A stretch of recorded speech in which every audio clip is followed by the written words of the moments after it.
Hi అందరికీ welcome back to Panaganti family vlog. ఎలా ఉన్నారు అందరూ? ఈరోజు వీడియోలో ఎంతో టేస్టీగా ఎంతో స్పైసీగా ఉండే ఒక ఎమ్మి చట్నీ చూపించబోతున్నాను. అదేనండి మామిడికాయ కొబ్బరికాయ పచ్చడి. వితిన్ 5 మినిట్స్లో అయితే రెడీ అయిపోతుంది. ఎలా చేయాలో చూద్దాం.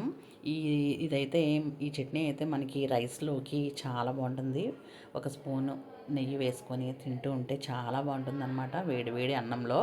అలాగే మనకి టిఫిన్లో కూడా చాలా బాగుంటుంది. ముందుగా అయితే నేను మామిడికాయలు 2 ఒక కొబ్బరికాయ అయితే తీసుకున్నాను. ఇదైతే చూసుకొని పీల్ ఆఫ్ చేసుకొని ఇలా నేను చూపిస్తున్న విధంగా చిన్న చిన్న ముక్కలుగా అయితే కట్ చేసుకోండి. అలాగే కొంచెం కరివేపాకు, మనకి వెల్లుల్లి రెప్పలు కూడా వేసుకోవాలి. అలాగే మన కారం తగ్గట్టు పచ్చిమిర్చి కూడా తీసుకోండి. చూసారుగా ఇదే అనమాట.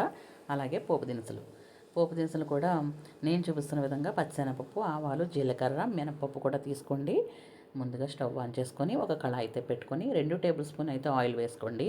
వేసిన తర్వాత నేను ముందుగా చూపించిన పోపు దినుసులు అయితే వేసేసుకొని కొంచెం సేపు ఫ్రై అయిన తర్వాత కరివేపాకు కూడా వేసేసుకొని అది కూడా ఫ్రై అయిన తర్వాత పచ్చిమిర్చి కూడా వేసుకోండి. మనం కారం తగ్గట్టు కొంచెం స్పైసీగా ఉంటేనే బాగుంటుంది కాబట్టి కారం ఎక్కువగానే వేసుకోండి. ఇవన్నీ తీసేసుకొని చల్లారి పెట్టుకోవాలి. చూసారు కదా ఇలా అనమాట. ఇప్పుడు మనం మిక్సీ పట్టుకోవడం అంతేనండి, చాలా ఈజీ. మిక్సీలో చల్లారిన పప్పు దినుసులు కూడా వేసేసుకొని మనం మిగతావి ఏంటంటే వెల్లుల్లి రెప్పలు అవి కూడా వేసుకోండి. ఫ్లేవర్ చాలా బాగుంటుంది. పచ్చివే వేసుకోవాలన్నమాట. అలాగే కొబ్బరి కూడా కొంచెం కొంచెంగా వేసుకోండి. మిక్సీ పట్టుకోవడమే. వేసుకొని కొంచెం సేపు అయితే మనం ఒక తిప్పు అయితే తిప్పుకో మిక్సీలో. చూసారు కదా, తర్వాత కొంచెం సాల్ట్ కూడా వేసుకోండి. అలాగే మామిడికాయ ముక్కలు కూడా వేసేసుకోండి.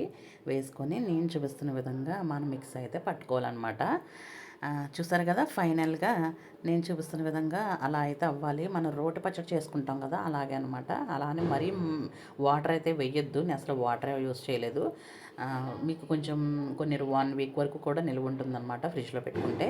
అంతేనండి, చాలా మనం పైన పోపులు అయితే వేసుకోవడమే. చాలా చాలా ఎమ్మీగా ఉంటుంది, చాలా టేస్టీగా ఉంటుంది.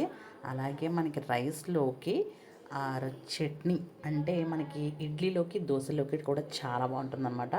ఒకసారి మీరు తప్పకుండా ట్రై చేయండి, మీకు నచ్చుతుంది డెఫినెట్గా. పిల్లలకు కూడా కొంచెం నెయ్యి వేసి ఇచ్చారంటే పిల్లలు కూడా చాలా ఇష్టంగా తింటారండి.